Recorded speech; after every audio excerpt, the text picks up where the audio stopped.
Hey, it's Ed from CG Pro. We're here at NAB 2025. Just witnessed a wonderful conversation or a presentation and Q&A from Dave King and Eric Weaver. We have Tom with us as well, Tom Thudiyanplackal, and they're from the ETC. They're working on some really amazing projects at the moment involving AI and filmmaking, and the talk that we had was especially interesting because it's all about one of the least known areas, I think, of AI, which is copyright and ethical sourcing of content.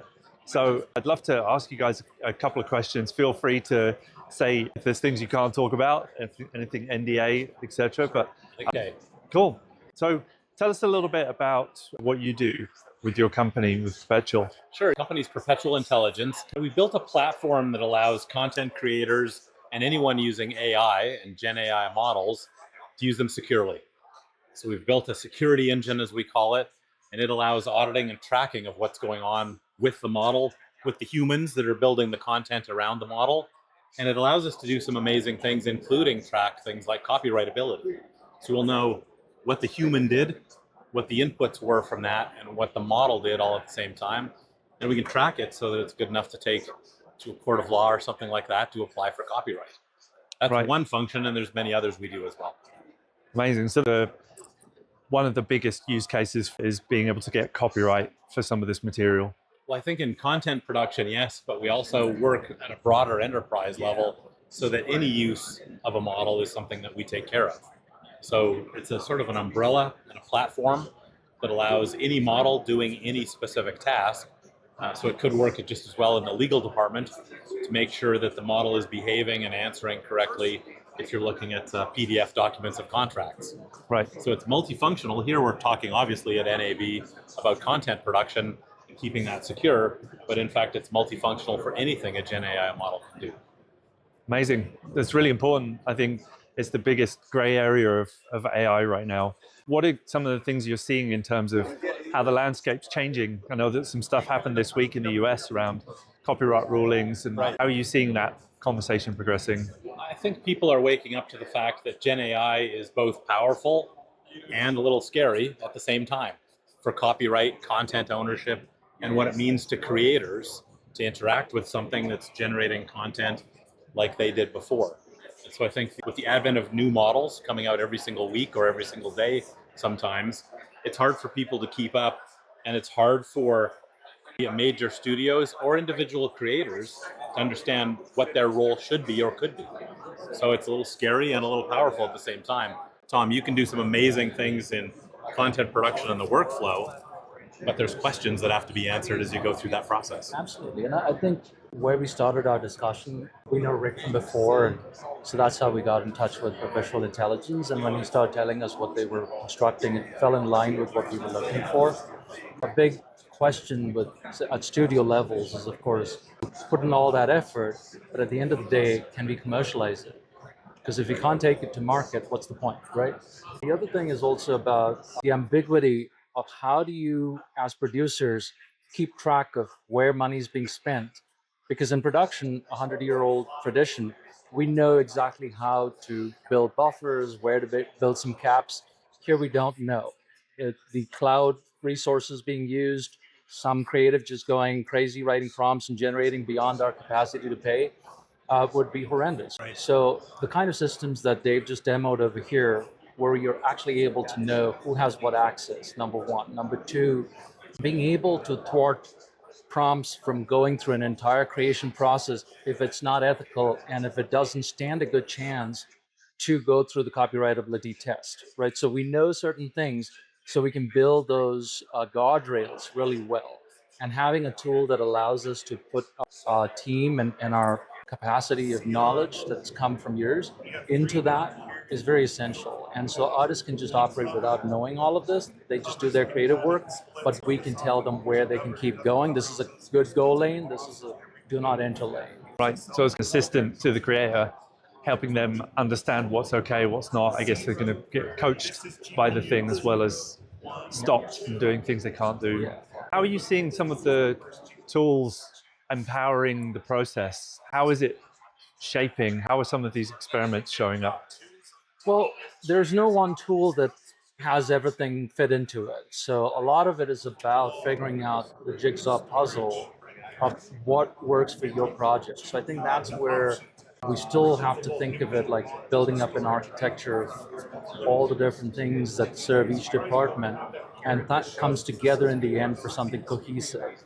And when things operate in that manner, that's where you need something that is a wrapper on top of everything that captures provenance and maintains all of that data like a black box, so that in the end you can go back and look where things work, where things didn't, and we keep building an intelligence system going from one generation of a project to the next.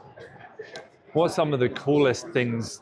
What's some of the coolest things you've seen when you've given it to a creative person, like an image making tool or a short clip creator? Or what's some of the coolest things you've seen, ahas from people using Well, this stuff? it's the fidelity that's been improving generation after generation that's genuinely awe-inspiring from that standpoint. For creatives within filmmaking, again, coming down to the aspect of copyrightability, we are approaching it with a VFX mindset a bit, where we're saying, fine, we still want to work with human actors. So on Pathways especially, we have children. So when we capture their performance, that is the gold standard of what you can get. There's a human being giving you emotions that's raw. So you can't get better than that with any of these tools.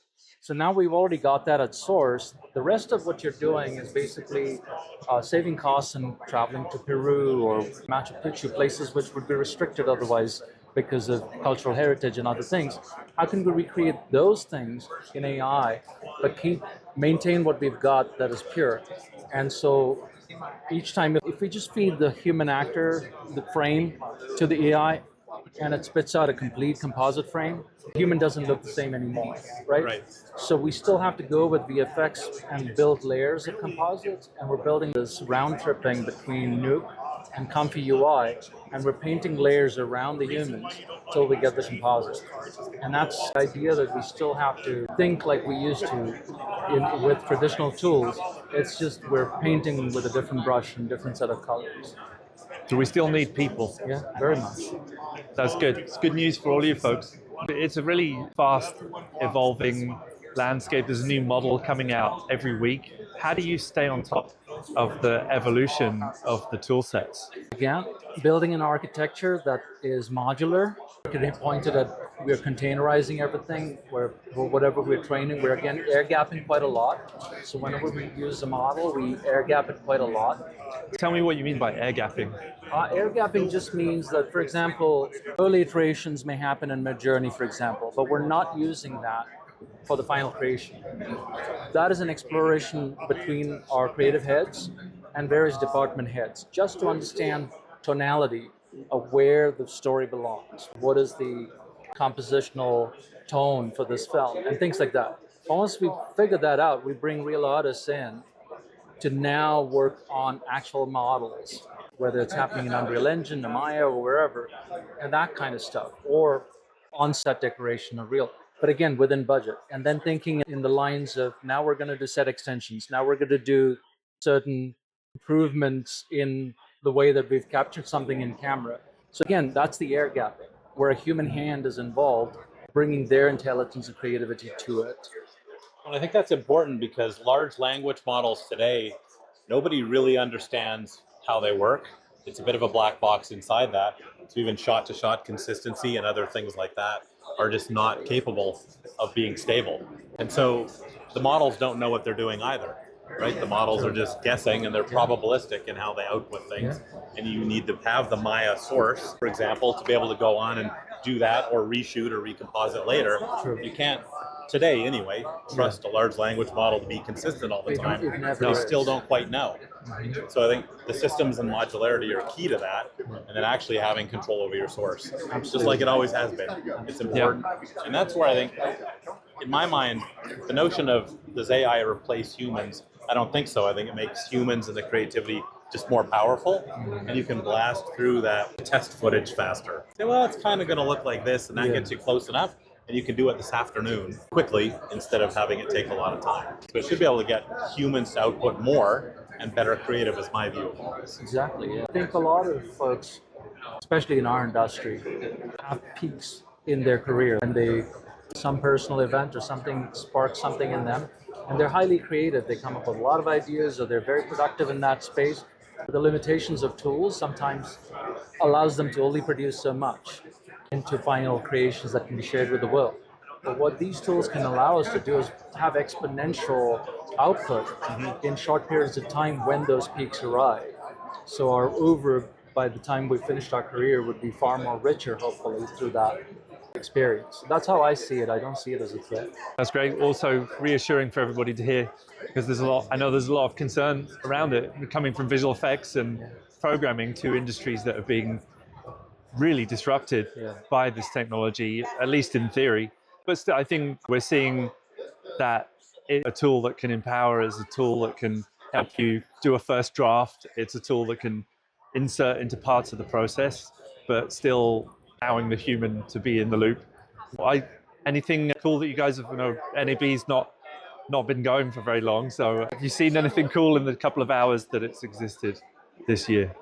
Well, earlier I just saw over at Blackmagic they were doing a breakdown of the Deadpool and Wolverine opening scenes. Oh, cool. And that gathered about 500 or 600 people. Cool. Anything you're excited about seeing upcoming? I think it's more of the same. This is a fast-moving industry, and some of the technology out on the floor is amazing. How fast it even changes year to year. So it is amazing. You got to hang on for the ride. Yeah. For sure. We're all here to check it out and see what's the state of the union right now. Changes every week. True. For you, Tom? Well, for me, I'm really interested for me, NAB is the interface between innovation and a consumer level product, something that people can actually touch and use. And oftentimes the conversation or AI is very nauseating because it's too much and too dense in a way. It doesn't really, mostly creates fear and confusion than a sense of comfort. And what I like about people who show up at NAB is that they've put in enough thinking about how something could be given to a consumer. So it's a plug and play device into their existing work models. And that's what I'm interested to see is like, what have people done? We're going to be talking with Avid later today. And Avid's been talking about having created a lot of integrations with AI tools, and we want to see how that is. Or walking over to the Sony booth, and they've been thinking about some things like that. It's really, what are people doing to serve their existing consumers by adding another layer with AI, but not an encumbrance, but an actual convenience. Well, I think, sorry, go ahead. I was going to say, thank you for hosting us. Appreciate it very much. Appreciate having you guys. Like I said at the intro, it's one of the most important, one of the least known things. I think people can see lots of evidence of the creativity and the visual aspects and the writing and the coding, but the copyright thing is where copyright and control for me have been the two things off the bat that we haven't figured out properly. How do we make it do what we want, and how do we do what we're allowed to do?